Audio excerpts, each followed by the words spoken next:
I became extremely depressed and chose to die, which turned out to be a great lesson. I realized that we determine what will happen to us tomorrow. We always have choices and are constantly making decisions. Hello, welcome to another video on our channel. Here we translate testimonies of people who have had near-death experiences and other spiritual experiences. Today we will hear the story of Salvador Adazzi. He says he died and saw that all the predictions are coming true. If you are not yet subscribed to the channel, subscribe now. Leave a comment with your name and your city. Now let's listen to Salvador's testimony. I was born in Portugal, in the countryside, and since childhood, I have been very curious. I have always felt deeply attracted to nature, animals, and the vast open space. I was fascinated by the non-physical side of our existence, the vibration of life, that thrill of simply existing, exploring, seeking knowledge, and continuing to move, enjoying everything. I remember appreciating all the small animals, from insects to spiders, cats, dogs, and trees. I admired how nature worked perfectly. That was the essence of my youth. During my adolescence and until my 20s, I got involved with various psychedelic substances. I was constantly seeking answers, looking for explanations beyond what television, school, or newspapers offered us. I always believed there was more, something we couldn't fully comprehend. Unfortunately, or perhaps fortunately, because I believe everything happens as it should, after about 10 years of experimenting with psychedelic drugs, I ended up getting addicted to other substances, hard drugs. This led me to addiction and with it recovery and rehabilitation. I had encounters with the police and got involved in various problematic situations. Eventually, I went to rehab where I got clean. I started a new life, sober and without alcohol or drugs. I love being clean and sober because I have found that I discover much more of what I seek by being this way, at peace and with tranquility. However, in the first 4 years of my recovery, I became very depressed and confused. Even though I wasn't using drugs, this depression manifested in my body as a heart attack. I was so depressed that I wanted to die. It seemed like I didn't want to be on this planet anymore, I just wanted to die. I couldn't, but my heart stopped. The doctor said I was unconscious for between 25 and 35 minutes, clinically dead. In fact, I wasn't dead. I just left my body and could see my body on the ground. This event led me to a new stage in my life, understanding what happens after death, the purpose of our existence, how everything works, how beautiful it is, and the ease or difficulty we impose on our experiences. I understood how powerful we are when we use all the components of our existence. When we access our powerful abilities, this world becomes an incredible place, a gift, a wonderful space to be. Since then, I have followed the guidance I received during the near-death experience. I found a very bright light, an extremely powerful source of energy that communicated with me, told me things, and significantly changed my life. Understanding life and myself, mainly myself. The second event, yes, I still desired. The second, in fact, happened on the same day as the first. And then, when I was in space dealing with it, there was a beautiful life form, incredibly understanding with which we would communicate and everything else. We could create matter, see how, from your mind to existence, things happen with intention and desire. Things of love happen, and then at the end of our time it was time for me to return to the planet. So I returned to my body, and when I woke up after an hour, I was in so much pain. The doctors didn't want to give me medication. I was furious, extremely angry with the doctors. I told them, idiots, I'm in pain. And they replied, no, we can't because of this or that. I was so upset, thinking these people were messing everything up. I preferred to return to the energetic and loving lifestyle of the spirit, and that was the second time.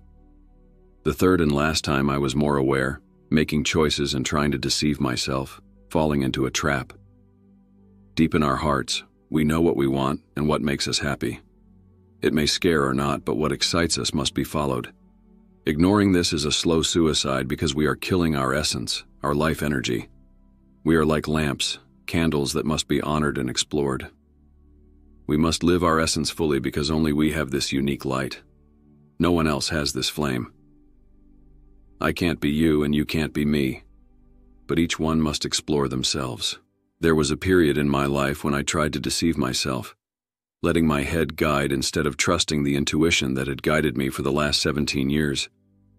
Internally, I knew I wasn't completely satisfied because I wasn't doing things for the right reasons. And surprise, I had another heart attack. Even unconsciously, I was killing myself, trying to extinguish the fire of my own essence. This is suicide. The heart attack was quick, but the experience was different, more peaceful, almost an explanation. It was as if I needed a reminder, a loving and peaceful confirmation. I came back, and since then, I no longer try to deceive myself. I try to be myself and explore the best of me, even though some people like it and others don't.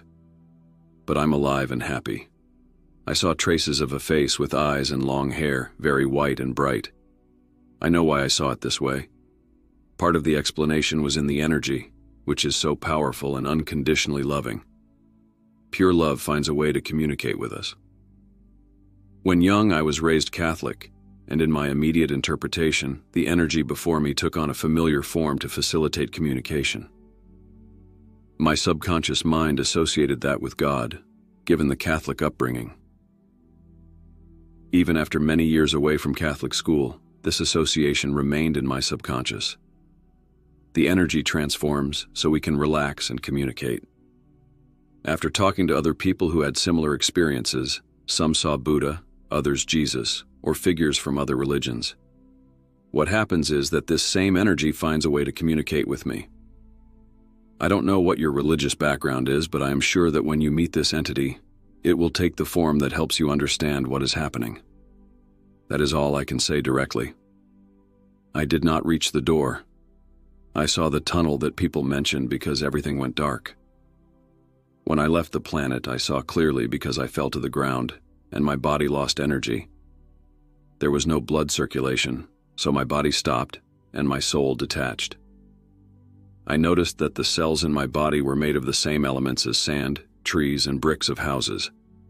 Everything was in motion, like energy, like cells of something. So you have energy cells and the soul within them, and this combination forms the whole. It is a complex system, but everything is interconnected and alive. When I started moving away from the planet, it became smaller and smaller until it became a tiny point, and then everything was very dark and quiet. I saw a very bright and distant light and started moving towards it. I was deeply depressed and chose to die, which was a great lesson. I realized that we choose what happens to us. We all have a choice. We are always making decisions, and we need to believe in our power to change the future. Humanity can shape tomorrow as we wish. Visualize tomorrow with peace, happiness, and abundance. Close your eyes and imagine a future where children are happy. There is food on the trees, clean rivers, oceans full of fish, satisfied people, love, art, interesting technology and science, and friendship. What we energetically feed will become reality tomorrow. Undoubtedly, there is the presence of light and darkness, the existence of war and peace, the confrontation between good and evil, the contrast between heat and cold, the duality of humidity and dryness. These dichotomies are fundamental to fully appreciating human emotions. Without them, our experiences would be empty and meaningless. Imagine a world where there was no sadness to contrast with love, where joy was not highlighted by the shadow of sorrow. These dualities are what give flavor and color to our life. Walking down the street on a summer afternoon, when the heat is almost suffocating, I feel that I can only truly appreciate the cool breeze of the evening by having experienced the intensity of the sun. Likewise, the tears I shed in moments of pain made me value even more the smiles that came after. Life, in its essence, is driven by this dance between positive and negative energies, which propel all things forward. The challenges we encounter along the way are not mere obstacles to be overcome. They are actually opportunities in disguise to experience deeper love, more intense emotions, and longer-lasting happiness. When I reflect on the difficult moments I faced, I realize that they provided me with the greatest lessons and led to significant personal growth. I remember a time when I lost someone very dear. The pain seemed unbearable, and sadness invaded every corner of my being.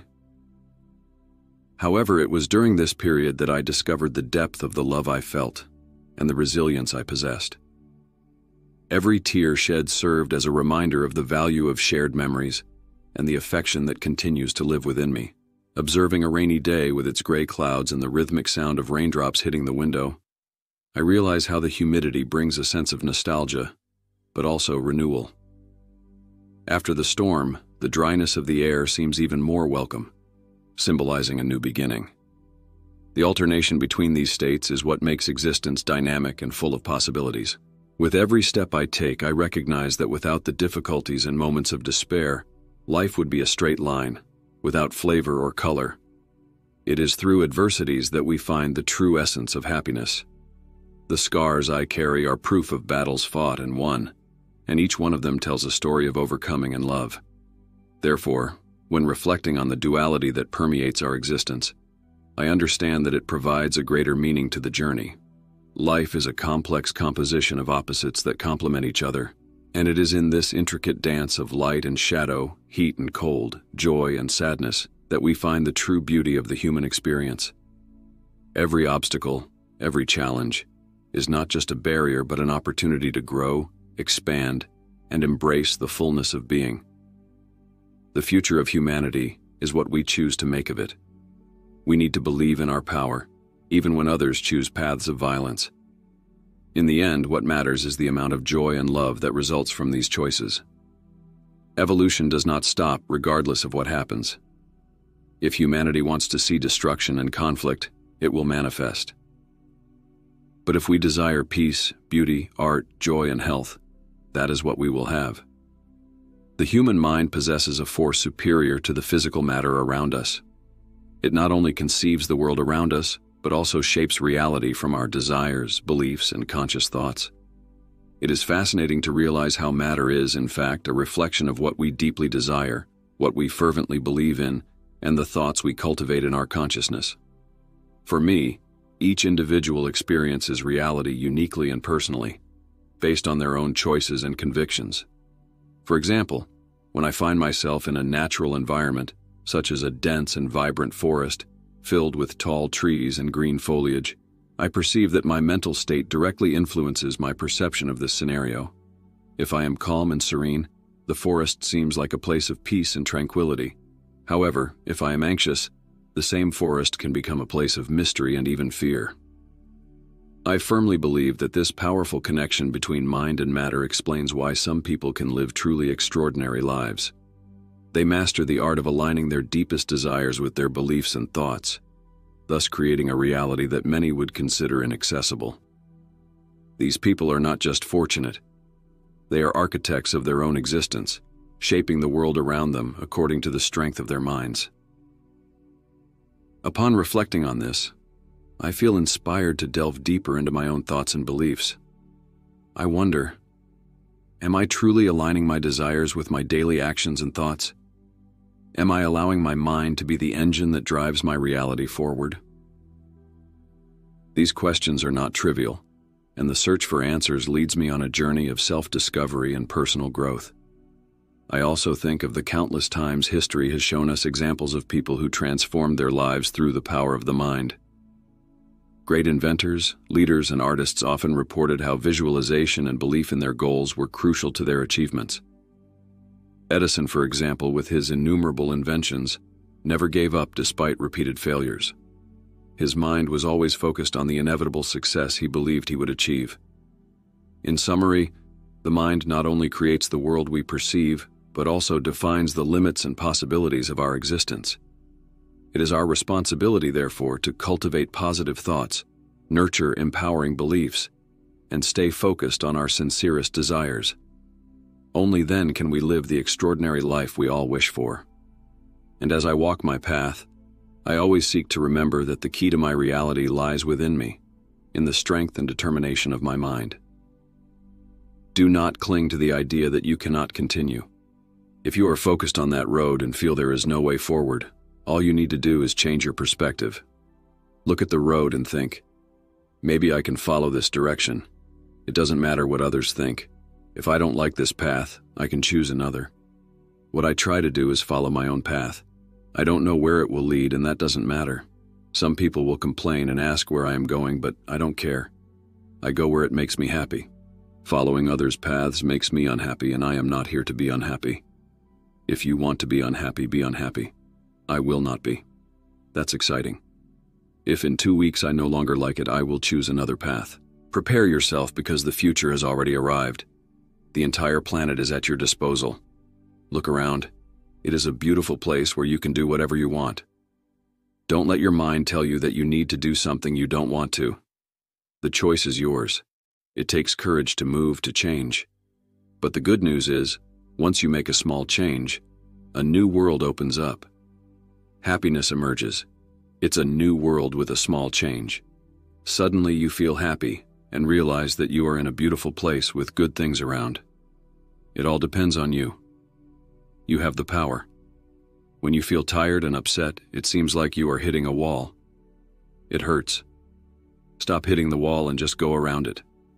I used to do that too until I stopped and everything was fine. People who commit suicide suffer the same power that you have on the planet when they are spirits. If you believe that committing suicide is wrong and you will suffer for it, then you will suffer. You experience what you believe and expect, but on the other side, it is all very quick and temporary. Immediately you realize your powers and understand that you are suffering because you chose to suffer. You punish yourself until you understand why you are punishing yourself. When that happens, the suffering quickly disappears.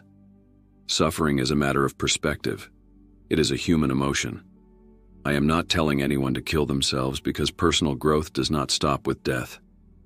If you choose suicide, you will still need to continue your path, grow, and expand. That is inevitable.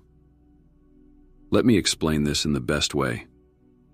Existence is pure love, a happy and joyful life. Our thinking stops, and when that happens, we suffer. If we try to stop here or anywhere else, suffering is caused by ourselves. If we let existence flow, there is no suffering. Suffering is a human condition, a necessary absurdity for the outcomes of love. It's a game we choose to play. We know that when the game ends, we will laugh at everything. Even the person who commits suicide will laugh at what they did when they get to the other side. It's just a game, and it's okay. Don't take life on the planet too seriously. Relax, because everything will happen anyway. Everything that is planned is happening. Whatever we are thinking and expecting will come true. We don't need to strive so hard. It doesn't have to be difficult or complicated. There will be highs and lows, happy and sad moments, because these are the conditions of the game. Even if I think I could have done better, I wouldn't be the person I am today, and I like who I am. I would tell myself, calm the mind and listen more to intuition. Trust your heart. Trust what you feel more than what you think. What you feel is always right. Believe in yourself, in your excitement, in your powers. Do what makes you happy. If it doesn't work out, at least you can laugh and say you tried. Trust what you feel more than what you think. That is what I would say to my younger self. I know people are trying and doing the best they can, just like me. I am also giving my best. My message to people would be this. Firstly, do not watch television or the news. Not because they are inherently bad, but because they often distort our perception of reality, filling our minds with negativity and pessimism. I recommend that instead, imagine the world you want to live in. Think about the details of this ideal place. Visualize every aspect of it with clarity and passion. Because believe me, you have the power to materialize that world.